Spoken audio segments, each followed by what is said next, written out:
need to pay the late fee. I'm not paying. You owe $10. No, hell no. Are you serious? I keep it real in Detroit all day. Real talk. My is I want to know what I can get for my TV. I told you. You know what, dog, man? This dog.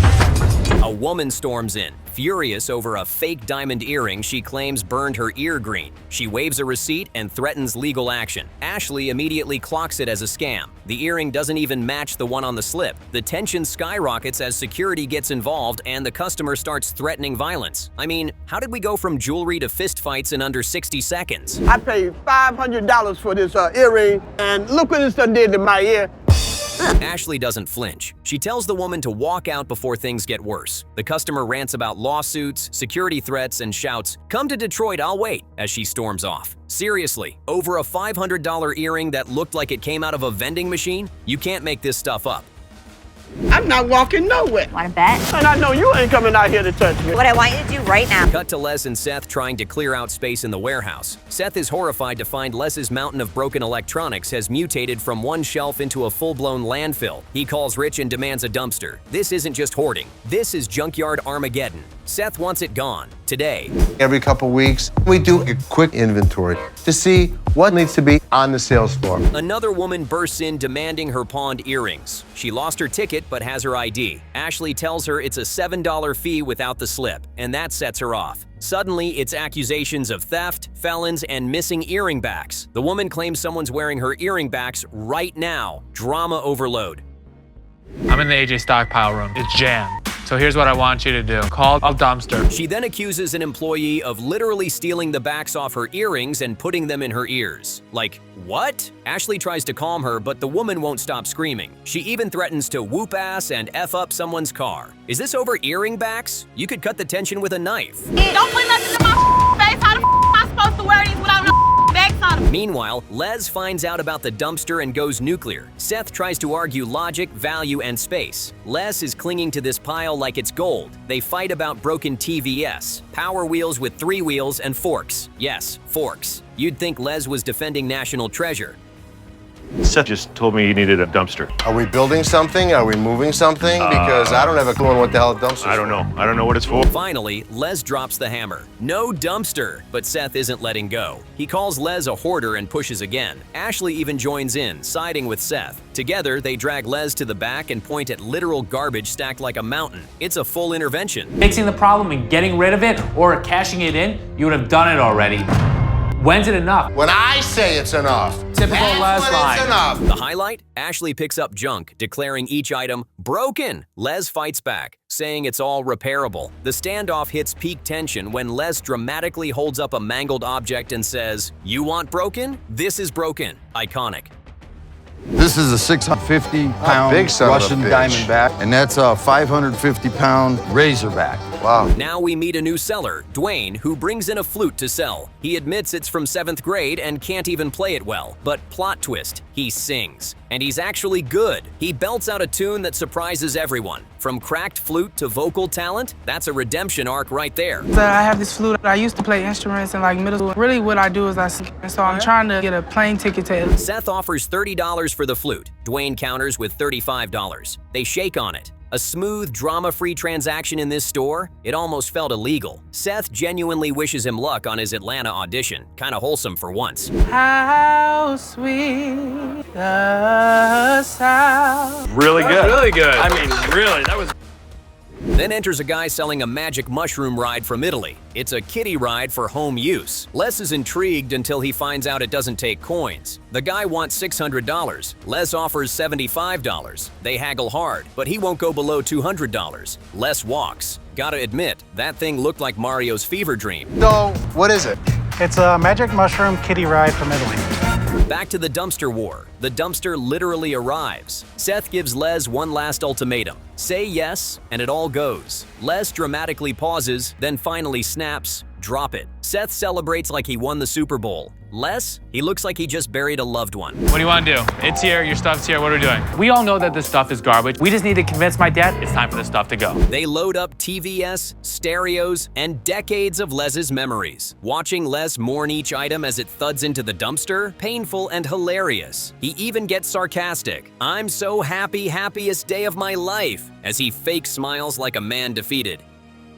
My decision was, All right, let's start loading it up. I can't believe we're doing this. It's good, Dad. It is It's good good. for you. A guy walks in acting super casual until he drops a live box of Madagascar hissing cockroaches on the counter. Yep, you read that right. Real hissing, wriggling nightmare fuel. Les's face instantly says, nope, while Ashley straight up shrieks. The customer brags about feeding them to his pet lizards and casually mentions he's got around 1,000 of them. Les tries to stay cool, but you can see him gagging internally. Hey, welcome to American Jewelry. How can I help you? How are you today? Good, how are you? Good, I'm Les. I'm Phil. So Phil, what you got? Ashley, bless her, tries to play along, but when the guy says he wants $300 for roaches, her soul visibly exits her body. Dad, what the hell are we gonna do with 700 cockroaches? Les is weirdly tempted because of the profit margin, but in the end, common sense prevails. They pass, but not before Ashley's disgust becomes the MVP moment of the day. How many do you have? Pick one of these up, they're actually heavy because there's so many of them in there. Maybe 750. Cut to a guy flipping out over his Xbox not being returned in the original box. He's screaming about plastic bags and calling BS like it's a courtroom drama. Even worse, his friend chimes in, and suddenly Les is stuck in the middle of a full-blown yelling match. Security steps in, but emotions are boiling over. Honestly, all this rage over a game console? You can't make this up. Check it out, make sure everything's good before you go. Hey, hold on. This is my Xbox. Yes, sir. Hey, I didn't bring it in no bag. Next up, a guy struts in flexing a high-end Audemars Piguet watch, trying to get $8,000 for it. Les is starstruck. He's practically drooling over the thing. They banter, they haggle, and after some intense back and forth, Les agrees to $5,000. But here's the kicker. He's grinning like he just won the Super Bowl. Huge red flag alert. How you doing today? Pretty good. How about you? Good, I'm Les. I'm Andrew. Andrew, very nice to meet you. Nice to meet you, too.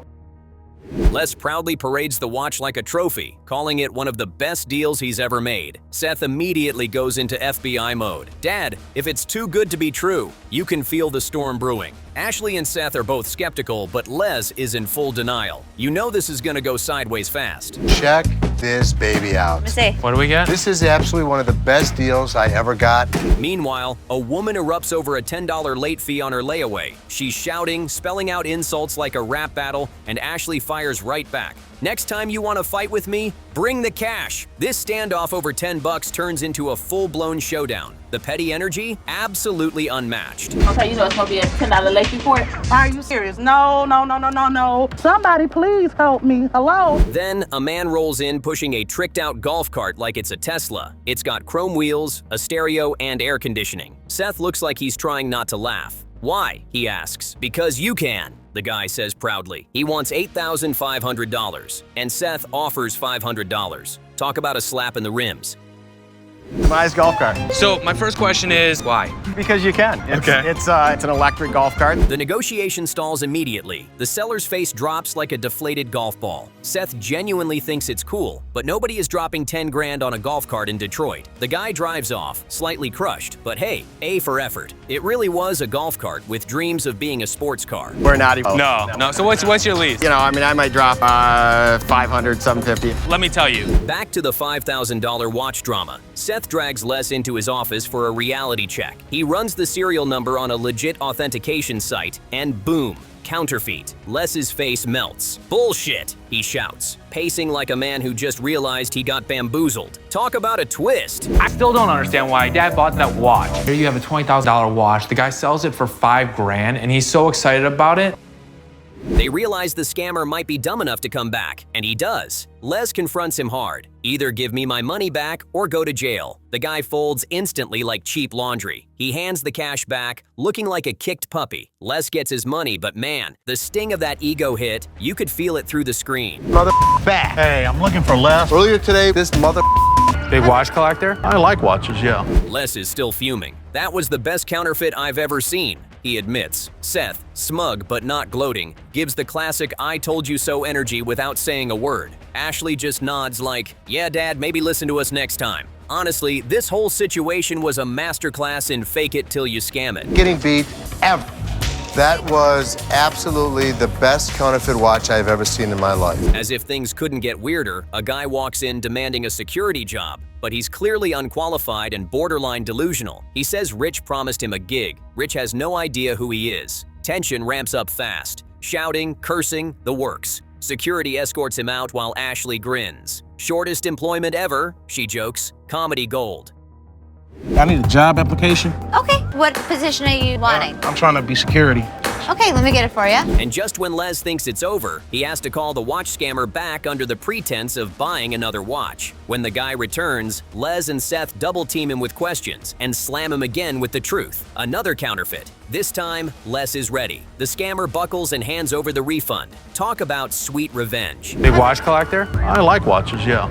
Son of a bitch. Got taken too, now I'm out money. An elderly man storms into the shop demanding $45 cash. Right now, he's screaming at a customer, yelling at Ashley, and even threatening to yank his girlfriend out of a cab unless someone gives him money. Ashley tries to calm him down, but this guy's unhinged. Then he physically starts pulling the woman from the car. Like, what is happening? Security chaos, emotional mayhem. He storms off cursing everyone out. Talk about starting the day with drama. Hi, what's going on here? First off, this man owe me money Hold for on. his ride. Okay, What I got ride? a $90 car outside here.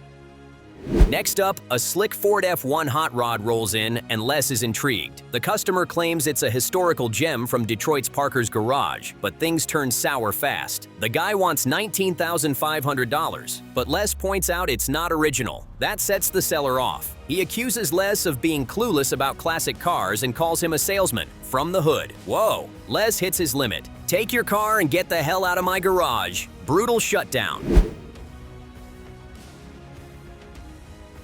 It's a great piece of Detroit history. I'm definitely going to make a deal if I can get it at the right price. Les is still fuming over that blow-up. Seth pokes at him for losing his touch after buying a fake watch and now walking away angry. Les insists he could have bought the truck, but the guy was just an ass. This whole segment is Les questioning himself, and the kids definitely aren't letting him off the hook. The mojo is not flowing right now. What's the problem? This guy comes in to sell me his truck, telling me that I don't know about vintage vehicles. A man brings in a vintage bingo machine, and it actually works. Les is hyped. Ashley's excited. The balls are bouncing. It's bingo fever. The seller wants $1,000, then drops to $500 and some store credit. Ashley's ready to go at $350, but Les immediately ruins the vibe, offering $200. Ashley's face says it all. Are you kidding me? Les fumbles yet another deal, and the guy walks. Bingo, more like busto. I come down to see if I could sell you my vintage product here. Why don't you show us? Show us what it is.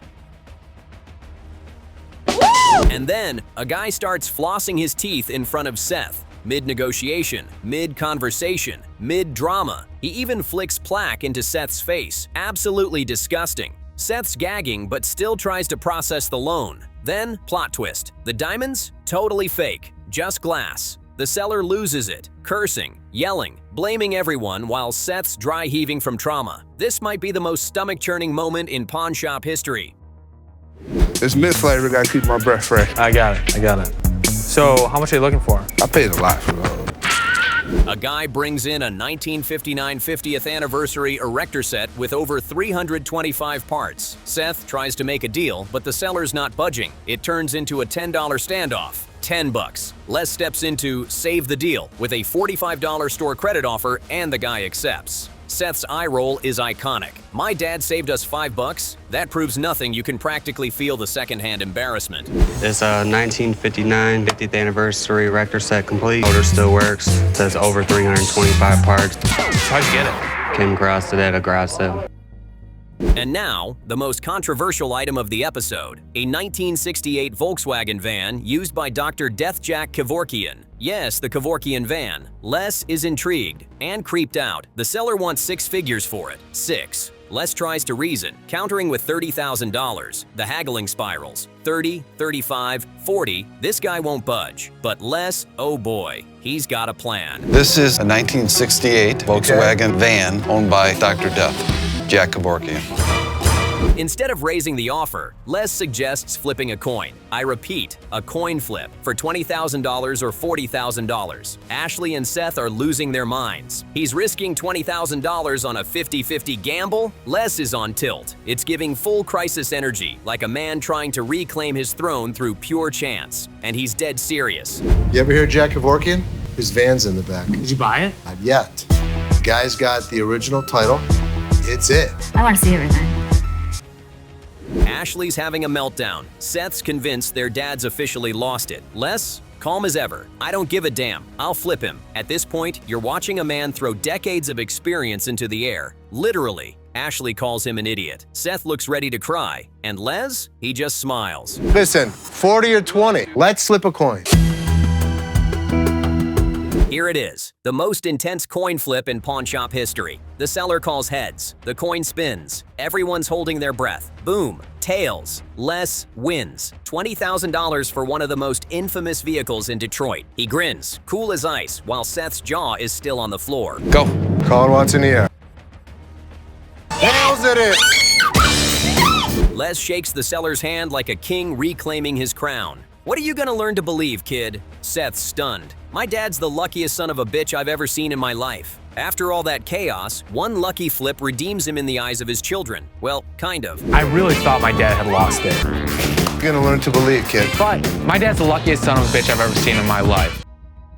A guy barges in waving a picture of a 60-inch TV asking for a loan. Seth immediately shuts him down. No picture, no offer. The guy loses it, claiming he's wasted gas and demands money just for showing up. He even asks for $20 for gas. Things go off the rails fast. He's shouting, flailing, and security has to drag him out while he's screaming about being treated like trash. This is Detroit pawn drama at its peak. I got a 60-inch TV. It's too big for me to load it up here. They told me I could bring a picture in. Next, Chris walks in with a jaw-dropping item. Autographed size 22 Shaquille O'Neal game-worn sneakers. Yes, size 22. He claims Shaq sent them to him personally, but of course, there's no certificate of authenticity. Les is skeptical. Without paperwork, they're just massive shoes with a mystery. But still, the intrigue is real. You know, we've been looking for a boat anchor. Shaquille O'Neal's autographed shoes that he played.